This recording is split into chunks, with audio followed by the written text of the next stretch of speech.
ആശ്വാസം നേടാം. ഹൃത്തിനുള്ളിൽ ജീവൻ നൽകും വചനം, തിരുവചനം. Price the Lord. നമുക്ക് ഒരു നിമിഷം പ്രാർത്ഥിക്കാം. കർത്താവേ, ഞങ്ങൾ കേൾക്കാൻ പോകുന്ന തിരുവചനം ഞങ്ങളുടെ ശരീരത്തിന് സൗഖ്യവും ആത്മാവിന് ജീവനും പ്രദാനം ചെയ്യുന്നതാകുവാൻ ഞങ്ങളെ സഹായിക്കണമേ. വചനമായി ഈശോയെ ഞങ്ങളെ വഴി നടത്തുകയും ഞങ്ങളോടൊത്ത് ആയിരിക്കുകയും ചെയ്യണമേ. ആമേൻ. Praise the lord. നമ്മളിന്ന് ധ്യാനിക്കാനായിട്ട് പോകുന്ന തിരുവചന ഭാഗം വിശുദ്ധ യോഹന്നാന്റെ സുവിശേഷം 7-ാം അധ്യായം 37-ാം തിരുവചനമാണ്. തിരുനാളിൻ്റെ അവസാനത്തെ മഹാദിനത്തിൽ യേശു എഴുന്നേറ്റ് നിന്ന് ശബ്ദമുയർത്തി പറഞ്ഞു, ആർക്കെങ്കിലും ദാഹിക്കുന്നെങ്കിൽ അവൻ എൻ്റെ അടുക്കൽ വന്ന് കുടിക്കട്ടെ. എന്നിൽ വിശ്വസിക്കുന്നവൻ്റെ ഹൃദയത്തിൽ നിന്ന് വിശുദ്ധ ലിഖിതം പ്രസ്താവിക്കുന്നത് പോലെ ജീവജലത്തിൻ്റെ അരുവികൾ ഒഴുകും. ആർക്കെങ്കിലും ദാഹിക്കുന്നെങ്കിൽ അവൻ എൻ്റെ അടുക്കൽ വരട്ടെ. കർത്താവ് നമ്മളെ എല്ലാവരെയും നോക്കിക്കൊണ്ട് പറയുകയാണ്, ആർക്കെങ്കിലും ദാഹിക്കുന്നെങ്കിൽ അവൻ എൻ്റെ അടുക്കൽ വന്ന് കുടിക്കട്ടെ. എല്ലാ മനുഷ്യരിലും ഒരു ദാഹമുണ്ട്. ആ ദാഹം ശമിപ്പിക്കാൻ ദൈവത്തിന് മാത്രമേ സാധിക്കുകയുള്ളൂ. ഒരു അന്തർദാഹം. ദൈവത്തെ കൂടാതെ, ദൈവമില്ലാതെ നമ്മുടെ ആരുടെയും ദാഹം ഒരു കാരണവശാലും ശമിക്കുകയില്ല. ഈ ലോകത്തിന് ഒന്നിനും ശമിപ്പിക്കാനാവാത്ത ഒരു ദാഹം. കർത്താവ് പറയുകയാണ്, അങ്ങനെ ആരെങ്കിലും ഉണ്ടെങ്കിൽ അവൻ എൻ്റെ അടുക്കൽ വന്ന് കുടിക്കട്ടെ. കർത്താവിൻ്റെ അടുക്കൽ വന്ന് കുടിക്കുന്നവന് ഒരിക്കലും ദാഹിക്കുകയില്ലെന്നാണ് കർത്താവ് ഇവിടെ പറഞ്ഞു വെക്കുന്നത്. അവനിൽ നിത്യജീവൻ്റെ അഭിഷേകമുണ്ടായിരിക്കും. നിത്യജീവന് വേണ്ടിയിട്ടുള്ള അവൻ്റെ ദാഹം കർത്താവ് അവിടെ ശമിച്ചു കൊടുക്കും. നിത്യവും നിലനിൽക്കുന്നതുമായ ഒന്നിനു വേണ്ടിയിട്ടുള്ള മനുഷ്യൻ്റെ ഒരു ദാഹം. ഇന്ന് ലോകത്തിലേക്കൊന്ന് നമ്മൾ കണ്ണോടിക്കുകയാണെങ്കിൽ മനുഷ്യരൊക്കെ അതീവ ദാഹാർത്തരാ. കണ്ടുമുട്ടുന്നവരൊക്കെ പറയുന്ന ഒരു രീതിയിലല്ലെങ്കിൽ മറ്റൊരു രീതിയിൽ പറയുന്നത് പലവിധ കാര്യങ്ങൾക്ക് വേണ്ടിയിട്ട് അവരെല്ലാം ദാഹിച്ചു കൊണ്ടിരിക്കുകയാണ്. ആധുനിക മനുഷ്യൻ ഇന്ന് ഒട്ടേറെ ദാഹങ്ങൾ ഉള്ളവനാണ്. അവനവൻ്റെ ദാഹത്തെക്കുറിച്ച് വ്യഗ്രചിത്തനാണ് താനും. ഈ കഴിഞ്ഞ ദിവസം ഒരു സഹോദരി പങ്കുവച്ച ഒരു കാര്യം ഓർക്കുകയാണ്. സിസ്റ്ററെ, ജീവിത പങ്കാളിയുടെ കൂടെയുള്ള കുടുംബജീവിതം വളരെ ബുദ്ധിമുട്ടായി തീർന്നു. എന്താണ് കാര്യമെന്നറിയുമോ? എവിടെ ഇറങ്ങിയാലും, എന്തിനിറങ്ങിയാലും, ഏത് പ്രവൃത്തിക്ക് പോയാലും ജീവിത പങ്കാളിക്ക് ഒരു ലക്ഷ്യമേ ഉള്ളൂ, എങ്ങനെയെങ്കിലും കുറച്ച് പണം ഉണ്ടാക്കണം. എങ്ങനെയെങ്കിലും, ആ വാക്കാ പറഞ്ഞത്, എങ്ങനെയെങ്കിലും കുറച്ച് പണം ഉണ്ടാക്കണം. അപ്പം ഓക്ക് ആധുനിക മനുഷ്യൻ്റെ ദാഹം, അവനെ സംബന്ധിച്ചിടത്തോളം അവൻ്റെ ദാഹം കുറച്ച് പണം ഉണ്ടാക്കണം. എന്നിട്ട് ആർഭാടമായിട്ട് സുഖമായി സന്തോഷമായി ജീവിക്കണം. ആർഭാടവും സന്തോഷവും സുഖവുമായി ജീവിക്കുന്നതനുസരിച്ചോ വീണ്ടും വീണ്ടും വീണ്ടും വീണ്ടും അവൻ്റെ ദാഹം വർദ്ധമാനമായിക്കൊണ്ടിരിക്കും. ഈ കഴിഞ്ഞ ദിവസം അവിടെ ക്രിസ്ത്യൻ ധ്യാനം വെച്ചു. ക്രിസ്ത്യൻ ധ്യാനം വെച്ചപ്പോൾ ഒരുപാട് കുഞ്ഞുമക്കൾ അവിടെ ധ്യാനിക്കുന്നുണ്ടായിരുന്നു. ഒരു കുഞ്ഞുമകൻ, SSLCക്ക് പഠിക്കുന്ന കുഞ്ഞുമകൻ പ്രാർത്ഥിക്കാൻ വന്നവൻ പറഞ്ഞു, സിസ്റ്ററെ, എനിക്ക് ഒരൊറ്റ കാര്യം ഈ ധ്യാനത്തിലൂടെ നേടിയെടുക്കാനായിട്ടുണ്ട്. എന്താ? എനിക്ക് എത്രയും പെട്ടെന്ന് പഠിച്ച് കുറച്ച് പണം ഉണ്ടാക്കണം. പറയാണ്, എത്രയും പെട്ടെന്ന് പഠിച്ച് എനിക്ക് കുറച്ച് പണം ഉണ്ടാക്കണം. എന്തിനാ മോനെ പണം? അത് പറഞ്ഞു, ഞാൻ വളരെ ബുദ്ധിമുട്ടിലൂടെ കടന്നു വരുന്ന കുടുംബമാണ്. കുടുംബത്തിൻ്റെ ദാരിദ്ര്യങ്ങളൊക്കെ ഒന്ന് മാറ്റിയെടുക്കാൻ വേണ്ടിയിട്ട് കുറേ പണം എങ്ങനെയെങ്കിലും ഉണ്ടാക്കണം. കൊച്ചു മുതൽ വലിയവർ വരെയുള്ള മനുഷ്യൻ്റെ ദാഹത്തിൻ്റെ തോത് ഇങ്ങനെ കൂടിക്കൊണ്ടിരിക്കുകയാണ്. അധികാരത്തിന് വേണ്ടിയിട്ടുള്ള മനുഷ്യൻ്റെ ദാഹം, അല്ലേ? അധികാരത്തിന് വേണ്ടിയിട്ടുള്ള ദാഹം. എവിടെയും എനിക്ക് ഒന്നാമനായി പ്രവർത്തിക്കണം, ചിന്തിക്കണം, വാഴണം. അങ്ങനെ അധികാരത്തിന് വേണ്ടിയിട്ടുള്ള ഒരു ദാഹം, അധികാരത്തിന് വേണ്ടിയിട്ടുള്ള ദാഹം കർത്താവ് പറയുകയാണ്, എൻ്റെ അടുക്കൽ വന്നു കുടിക്കാതെ നിങ്ങളുടെ ദാഹം മാറിപ്പോയില്ല. എത്ര സമ്പന്നനാണെന്ന് നീ വിചാരിച്ചാലും നിൻ്റെ ഉള്ളിലെ അന്തർദാഹം മാറ്റാൻ കർത്താവിന് മാത്രമേ സാധിക്കുകയുള്ളൂ. മനുഷ്യർ ഇപ്രകാരം ഓടി ഓടി ഈ ദാഹം തീർക്കാനായിട്ട് പോകുന്ന വഴികളിൽ അവൻ ദൈവത്തെ മറക്കുന്നു, അവൻ സഹോദരന്മാരെ മറക്കുന്നു, അവൻ അവൻ്റെ കടമയെയും ഉത്തരവാദിത്വത്തെയും മറക്കുന്നു, അവൻ സത്യത്തെയും നീതിയെയും എല്ലാം അവഗണിച്ചുകൊണ്ട് മുന്നേറുകയാണ്. ഈ ദാഹം എങ്ങനെയാലും ഒന്ന് ശമിപ്പിക്കണം. കഴിഞ്ഞ ദിവസം അവിടെ ലിവർ സിറോസിസ് ആയിട്ട് ഒരു സഹോദരൻ ധ്യാനിക്കാനായിട്ട് വന്നു. വൈദ്യശാസ്ത്രം അദ്ദേഹത്തോട് പറഞ്ഞേക്കുന്നത് 3 മാസമാണ്, കൂടിപ്പോയാൽ 3 മാസം കൂടെ ജീവിക്കും. ഇദ്ദേഹമാണെങ്കിൽ പറഞ്ഞത് 16-ാമത്തെ വയസ്സിൽ തുടങ്ങിയ മദ്യപാനമാണ്. 16-ാമത്തെ വയസ്സിൽ തുടങ്ങിയ മദ്യപാനം ഇന്നു വരെ അത് നിർത്തിയിട്ടില്ല. 56 വയസ്സ് പ്രായമുണ്ടെന്ന സഹോദരന് 3 മാസം കൂടെ വൈദ്യശാസ്ത്രം കാലാവധി വെച്ചേക്കുക. ഭാര്യയുണ്ട് കൂടെ. ഈ സഹോദരി വന്നിട്ട് പറഞ്ഞു, സിസ്റ്ററെ ചേട്ടനോടൊന്ന് പറഞ്ഞു കൊടുക്കണം, ഇനി മദ്യം തൊട്ടാൽ ആള് തീരും എന്നാണ് വൈദ്യൻ പറഞ്ഞേക്കുന്നത്, ഡോക്ടർ പറഞ്ഞു വെച്ചേക്കുന്നത്. പക്ഷേ ഇദ്ദേഹത്തിന് ഒരല്പം കുടിക്കാതെ ജീവിക്കാൻ പറ്റിയില്ല എന്നുള്ള അവസ്ഥയിലേക്ക് എത്തിക്കുക. ഈ സഹോദരന് വേണ്ടി പ്രാർത്ഥിച്ചുകൊണ്ടിരുന്ന സമയത്ത് ഈ സഹോദരൻ വളരെ ദയനീയമായിട്ട് എന്നോട് പറഞ്ഞു, സിസ്റ്ററെ എൻ്റെ നാളുകൾ എണ്ണപ്പെട്ടിരിക്കുന്നു, പക്ഷേ എനിക്ക് ഇനിയും മദ്യം ഉപയോഗിക്കണം, മദ്യം കുടിക്കണം എന്നുള്ളൊരാശയാണ് എൻ്റെ ഉള്ളിൽ കിടക്കുന്നത്. അപ്പോൾ ഞാൻ ചോദിച്ചു, ഈ വചനമൊക്കെ കേട്ടിട്ട്, തിരുവചനമൊക്കെ കേട്ടിട്ട്, വിശുദ്ധ കുർബാന കണ്ട് ഈശോയൊക്കെ സ്വീകരിച്ച് ഈശോ ഉള്ളിലേക്ക് വന്നിട്ട് ചേട്ടൻ്റെ ആ ഒരു ദാഹം തീർന്നില്ലേ? ഉടനെ പറയുക, സിസ്റ്റർ എൻ്റെ ദാഹം ഇപ്പോഴും ഈ സമയമായിട്ടും എനിക്ക് മദ്യത്തിന് വേണ്ടിയിട്ടുള്ളൊരു ദാഹമാണ്. ദൈവത്തിന് വേണ്ടി ഒന്ന് ദാഹിക്കാൻ പറ്റുന്നില്ല, എനിക്ക് വചനത്തിന് വേണ്ടി എനിക്ക് ദാഹിക്കാൻ സാധിക്കുന്നില്ല. സഹോദരന്മാരെ, ഈ ലോകത്തിൽ നമ്മൾ ജീവിക്കുമ്പോൾ എന്തിനു വേണ്ടിയിട്ടാണ് നമ്മുടെ ദാഹങ്ങളെന്ന് നമ്മൾ നമ്മളെ തന്നെ ഒന്ന് കണ്ടെത്തുന്നത് വളരെ നല്ലതാണ്. മനുഷ്യർ വിചാരിച്ചു ശാസ്ത്രം വികസിച്ചു കഴിഞ്ഞാൽ അവൻ്റെ കുറേ കാര്യങ്ങൾക്ക് അവിടെ ഒരു പ്രശ്നപരിഹാരം ഉണ്ടാകുന്നു. പക്ഷേ ശാസ്ത്രവും സാങ്കേതിക വിദ്യകളും വികസിക്കുന്നതനുസരിച്ച് വീണ്ടും അവനിൽ ഈ തീർക്കാൻ മേലാത്ത ദാഹം അന്തർലീനമായി കിടക്കുകയാണ്. യേശുവാണ് ജീവജലത്തിൻ്റെ സ്രോതസ്സ് എന്ന് അറിയുന്ന ഒരാത്മാവിന് മാത്രമേ യേശുവിൻ്റെ അടുക്കൽ വന്ന് കുടിക്കാനും സംതൃപ്തനാകാനും സാധിക്കുകയുള്ളൂ. യേശുവിൽ നിന്ന് കുടിക്കാത്ത ഒരാത്മാവിന് ഒരിക്കലും സംതൃപ്തി ഉണ്ടാവുകയില്ല എന്ന് വചനം പറയുകയാണ്. കർത്താവിൽ നിന്ന് കുടിക്കുന്ന ആത്മാവ് സംതൃപ്തി കൊണ്ട് നിറയുകയാണെങ്കിലോ ആ സംതൃപ്തി നിറഞ്ഞ ആത്മാവിൽ നിന്ന് തന്നെ, ആ വ്യക്തിത്വത്തിൽ നിന്ന് തന്നെ ജീവജലത്തിൻ്റെ ഉറവകൾ കർത്താവ് ഒഴുക്കും.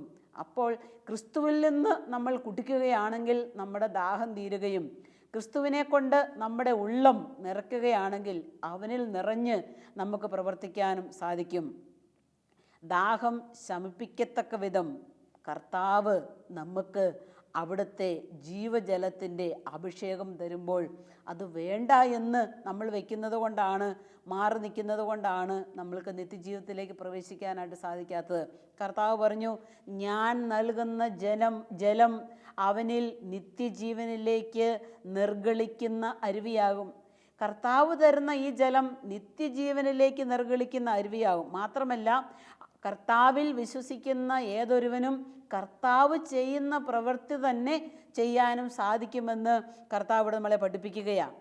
വാസ്തവത്തിൽ തിരുവചനത്തിൽ നമ്മൾ കണ്ടുമുട്ടുന്ന സമറക്കാരി സ്ത്രീയുടെ ആത്മാവ് പോലെയാണ് നമ്മുടെ ആത്മാവ്.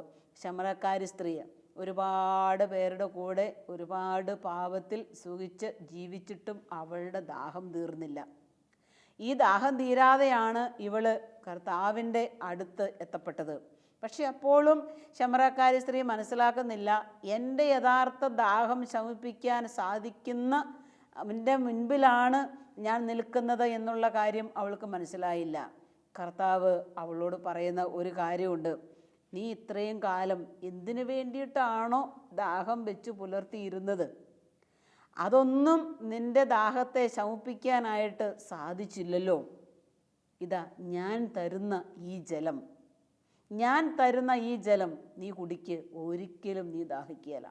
നമ്മൾ കാണുന്നുണ്ട് തിരുവചനത്തിൽ ശമറക്കാരി സ്ത്രീ അന്ന് വരെ എന്തിനു വേണ്ടിയിട്ടായിരുന്നോ അവളുടെ ദാഹം, എന്തിനു വേണ്ടിയിട്ടായിരുന്നോ അവളുടെ മോഹം, അതെല്ലാം കർത്താവിൻ്റെ മുൻപിൽ അവൾ ഉപേക്ഷിച്ച് യഥാർത്ഥ ദാഹം തീർക്കാൻ കഴിയുന്ന ദൈവത്തിൻ്റെ പുത്രനാണ് തൻ്റെ കൺമുൻപിൽ നിൽക്കുന്നതും തന്നോട് സംസാരിക്കുന്നതും എന്നുള്ള ആ വലിയ ഒരു കാഴ്ച അവൾക്ക് കിട്ടിക്കഴിഞ്ഞപ്പോൾ പഴയ ജീവിതം അവൾ അവിടെ ഉപേക്ഷിച്ചു. എന്ന് വെച്ചാൽ അന്നുവരെ ഉണ്ടായിരുന്ന അവളുടെ ദാഹം അവിടെ കർത്താവ് തീർത്ത് കൊടുക്കുകയാണ് ചെയ്യുന്നത്.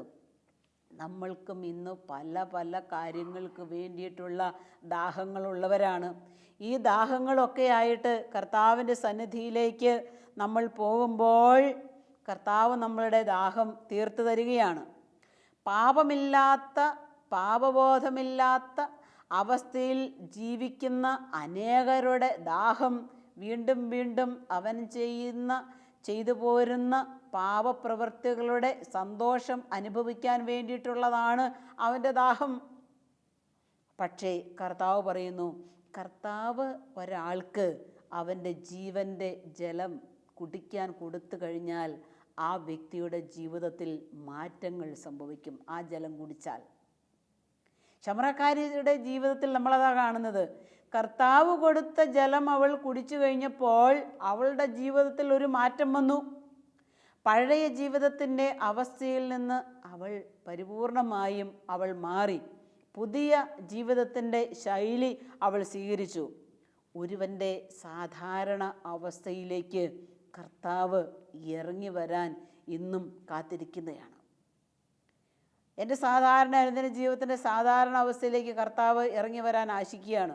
അപ്പോൾ എൻ്റെ മുൻപിൽ നിൽക്കുന്ന കർത്താവിനെ ഞാൻ തിരിച്ചറിഞ്ഞ് കർത്താവിന് മാത്രമേ എൻ്റെ ദാഹത്തെ തീർക്കാനായിട്ട് സാധിക്കുകയുള്ളൂ എന്നുള്ള വലിയൊരു ആന്തരിക പ്രകാശം നമുക്ക് കിട്ടിയാലോ, നമുക്ക് കർത്താവ് തരുന്ന ആ വറ്റാത്ത ജീവൻ്റെ ജലത്തിൻ്റെ സമൃദ്ധി നമുക്ക് സ്വീകരിക്കാനായിട്ട് സാധിക്കും. തിരുവചനത്തിലേക്ക് നമ്മൾ പോകുമ്പോൾ കർത്താവിൻ്റെ ഒരു ദാഹത്തെക്കുറിച്ച് നമ്മൾ കാണുകയാണ്. യേശുക്രിസ്തുവിൻ്റെ ദാഹം. യേശുക്രിസ്തു കുരിശിൽ കിടന്നുകൊണ്ട് പറഞ്ഞു, എനിക്ക് ദാഹിക്കുന്നു. കർത്താവിൻ്റെ ദാഹം എന്തിനു വേണ്ടിയിട്ടായിരുന്നു? അത് മനുഷ്യമക്കളെ മുഴുവനും ദൈവത്തിൻ്റെ മക്കളാക്കി ഉയർത്താനായിട്ടുള്ളതായിരുന്നു യേശുക്രിസ്തുവിൻ്റെ ദാഹം. മുഴുവൻ മനുഷ്യമക്കളെയും ദൈവത്തിൻ്റെ മക്കളാക്കി ഉയർത്താനുള്ള കർത്താവിൻ്റെ വലിയ ദാഹം. ഈ ദാഹം തീർക്കാൻ കർത്താവ് ഇന്ന് നമ്മളിൽ പ്രവർത്തനനിരതനാണ്. നമ്മളെ എല്ലാവരെയും ദൈവത്തിൻ്റെ മക്കളായി അവൻ ഉയർത്തി നിത്യപിതാവിൻ്റെ പക്കലേക്ക് നമ്മളെ കൊണ്ടുപോകാനായിട്ട് ആശിച്ച് ജീവജലവുമായി നമ്മുടെ മുൻപിൽ നിൽക്കുമ്പോൾ ആ ജലം വേണ്ട എന്ന് നമ്മൾ പറയരുത്. വേണ്ട എന്ന് പറഞ്ഞ് ബോധപൂർവം നമ്മൾ ഒഴിഞ്ഞു മാറിപ്പോകരുത്. ആത്മാവ് തേടുന്ന ഒരു പൂർണ്ണതയുണ്ടല്ലോ, അതൊരിക്കലും ഈ സൃഷ്ടപ്രപഞ്ചത്തിന് നമുക്ക് തരാനായിട്ട് സാധ്യമല്ല. ഒരു വ്യക്തിക്കും അത് തരാൻ സാധ്യമല്ല. ഒരു ശക്തിക്കും അത് നമുക്കായി തരാൻ സാധ്യമല്ല. സങ്കീർത്തന പുസ്തകം 38 അധ്യായം 15 തിരുവെഴുത്തിൽ ഇപ്രകാരം നമ്മൾ കാണുന്നു, കർത്താവേ, അങ്ങേക്ക് വേണ്ടിയാണ് ഞാൻ കാത്തിരിക്കുന്നത്. എൻ്റെ ദൈവമായ കർത്താവേ, അങ്ങാണ് എനിക്ക് ഉത്തരമരുളേണ്ടത്. അങ്ങാണ് എനിക്ക് ഉത്തരമരുളേണ്ടത്. കർത്താവിന് വേണ്ടി കാത്തിരിക്കുന്ന, ദാഹിക്കുന്ന ഒരാത്മാവ്. നമുക്കറിയാം, കർത്താവാകുന്ന ജീവജലത്തിൻ്റെ ഉറവയിൽ നിന്ന് പാനം ചെയ്ത് വിശുദ്ധരായി ജീവിക്കുന്ന അനേകം വിശുദ്ധരുണ്ട് ഈ ലോകത്ത്. നമുക്ക് മുൻപേ കർത്താവാകുന്ന ജലത്തിൽ നിന്ന് പാനം ചെയ്ത് മരിച്ച് വിശുദ്ധാത്മാക്കളായി തീർന്ന അനേകം വിശുദ്ധർ നമുക്കിന്നുണ്ട്. നമുക്കറിയാം അവരെ. അതുകൊണ്ട് കർത്താവാകുന്ന ജീവജലത്തിൽ നിന്ന് നമ്മൾ പാനം ചെയ്യുമ്പോഴാണ് ഈ വലിയൊരു നിറവിലേക്ക് നമ്മൾ കടന്നു വരുന്നത്. വെളിപാട് പുസ്തകത്തിൻ്റെ 21 അധ്യായത്തിൻ്റെ 6 തിരുവെഴുത്തിൽ നമ്മൾ ഇപ്രകാരം കാണുന്നു, ദാഹിക്കുന്നവന് ജീവജലത്തിൻ്റെ ഉറവയിൽ നിന്നും സൗജന്യമായി കൊടുക്കും. ദാഹിക്കുന്നവന് ജീവജലത്തിൻ്റെ ഉറവിൽ ദാഹം വേണം. ചൂടുകാലത്തൊക്കെ നമുക്കെന്തൊരു ദാഹമായിരിക്കും. യാത്ര ചെയ്ത് മടുത്ത് ദാഹിച്ച് ക്ഷീണിച്ച് വരുമ്പോൾ ഒരു ഗ്ലാസ് വെള്ളം കിട്ടിയാൽ എത്ര ദാഹത്തോടെ ആയിരിക്കും നമ്മൾ അത് കുടിക്കുക.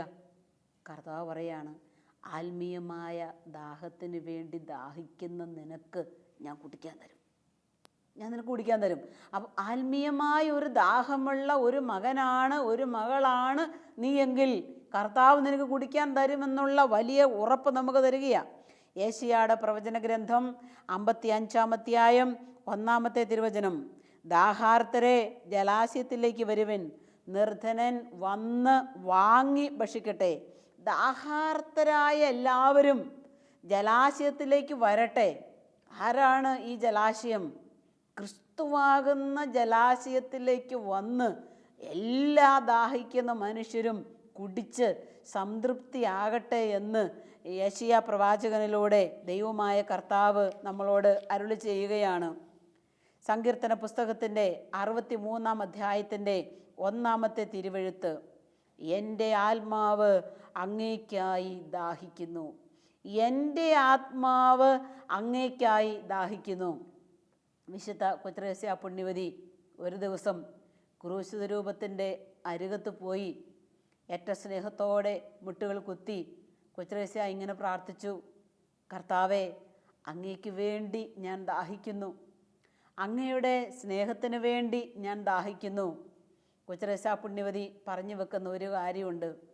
ക്രൂശിത രൂപത്തിൻ്റെ മുൻപിൽ പോയി നിന്ന് ഞാൻ ദാഹിക്കുന്നുവെന്ന് പറഞ്ഞ് പ്രാർത്ഥിച്ചപ്പോൾ കർത്താവ് പറഞ്ഞു, കൊച്ചുത്രേസ്യ, നീ ഒരു കാര്യം ചെയ്യുക, ഞാൻ ഈ ലോകത്തുള്ള മുഴുവൻ മനുഷ്യമക്കൾക്കും വേണ്ടി ദാഹിച്ചുകൊണ്ടിരിക്കുകയാണ്.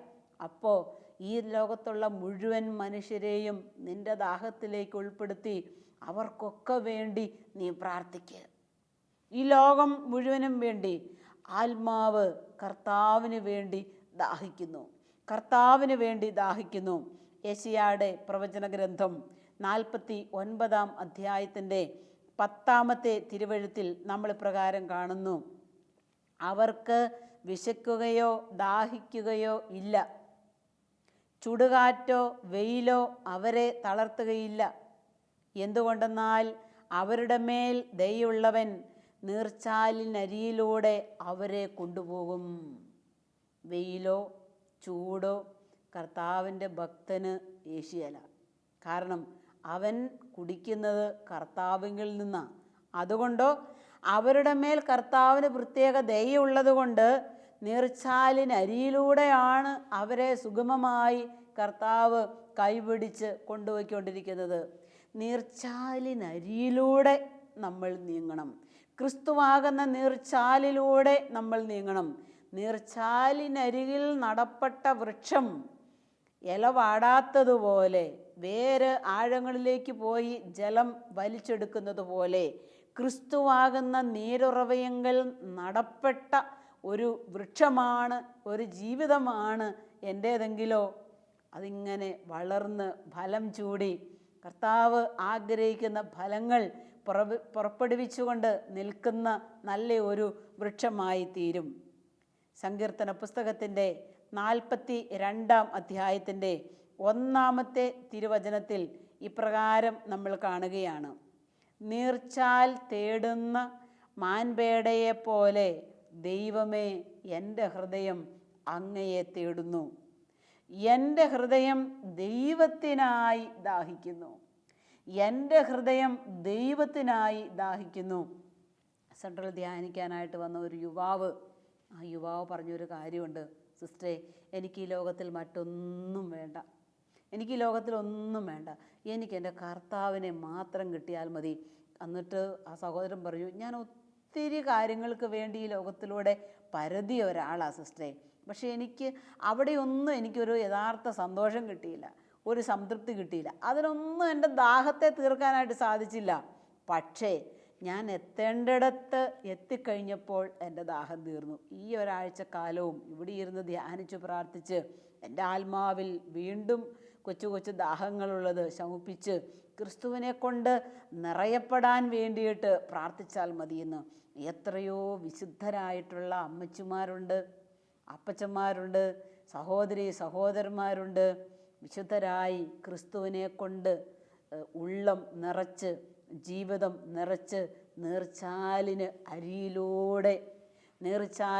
അരിയിലൂടെ സമാധാനമായി സന്തോഷമായി കടന്നു പോകുന്ന എത്രയോ ജീവിതങ്ങൾ നമ്മുടെ മുൻപിലുണ്ട്. വെളിപാട് പുസ്തകത്തിൻ്റെ 22-ാം അധ്യായത്തിൻ്റെ 1-ാമത്തെ വചനത്തിൽ നമ്മൾ പ്രകാരം കാണുകയാണ്: ദൈവത്തിൻ്റെയും കുഞ്ഞാടിൻ്റെയും സിംഹാസനത്തിൽ നിന്ന് പുറപ്പെടുന്നതും സ്ഫടികം പോലെ തെളിഞ്ഞതുമായ ജീവജലത്തിൻ്റെ നദി അവൻ എനിക്ക് കാണിച്ചു തന്നു. ഈ ജീവജലത്തിൻ്റെ നദി, വെളിപാട് പുസ്തകത്തിൽ കാണുന്ന ഈ ജീവജലത്തിൻ്റെ നദി ക്രിസ്തുവാണ്, യേശു ക്രിസ്തുവാണ്. പ്രവാചകന്മാരൊക്കെ പ്രവചിച്ചു വച്ചേക്കുന്ന ഈ ജീവജലം, ഈ നദി, പ്രിയപ്പെട്ടവരെ, യേശു ക്രിസ്തുവാണ്. അപ്പോൾ യേശുവിനെ കൊണ്ട് ഉള്ളം നിറയ്ക്കുന്ന ഒരാത്മാവിന് ഈ ലോകത്തുള്ള ഒന്നിനും വേണ്ടി ദാഹിക്കേണ്ടതായി വരില്ല. ദാഹിച്ച് നടന്നാലോ അവന് ദാഹം തീർക്കാനൊട്ട് സാധിക്കുകയില്ല. അതുകൊണ്ട് യേശുവിനെ കൊണ്ട് നമ്മുടെ ഉള്ളം നിറയ്ക്കാം. യേശുവിനെ കൊണ്ട് നമ്മുടെ ഉള്ളം നിറയ്ക്കാം, നമ്മുടെ ചിന്തകളെ നിറയ്ക്കാം, നമ്മുടെ പ്രവൃത്തികളെ നിറയ്ക്കാം, നമ്മുടെ എല്ലാ ഉദ്യമങ്ങളെയും നിറയ്ക്കാം. അങ്ങനെയാണെങ്കിൽ തീരാതെ എൻ്റെ ആത്മാവിൽ, നിൻ്റെ ആത്മാവിൽ കിടക്കുന്ന ഈ ദാഹത്തെ കർത്താവ് എടുത്തു മാറ്റും. നമുക്കൊരു നിമിഷം ഒന്ന് കണ്ണുകൾ അടയ്ക്കാം, നമുക്ക് പ്രാർത്ഥിക്കാം. ദാഹാർത്തരെ, ജലാശയത്തിൻ്റെ അടുക്കിലേക്ക് വരുവിൻ. കർത്താവിൻ്റെ അടുക്കിലേക്ക് വന്ന് അവിടുന്ന് നമുക്ക് തരുന്ന നിത്യ ജീവൻ്റെ ജലം നുകരുവാൻ, ദാഹം തീർക്കുവാൻ നമുക്ക് പരിശ്രമിക്കാം. കർത്താവേ, അങ്ങയെക്കൊണ്ട് എൻ്റെ ഉള്ളം നിറച്ച് മറ്റെന്തിനോ ഏതിനോ ഒക്കെ വേണ്ടിയിട്ടുള്ള എൻ്റെ ദാഹത്തെ അങ്ങയുടെ കരങ്ങളിൽ ഞാൻ സമർപ്പിക്കുമ്പോൾ അവിടുന്ന് എന്നിൽ നിറയണമേ.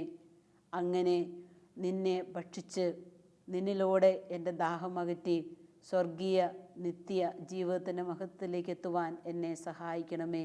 പിതാവിൻ്റെയും പുത്രൻ്റെയും പരിശുദ്ധാത്മാവിൻ്റെ നാമത്തിൽ ആമേൻ.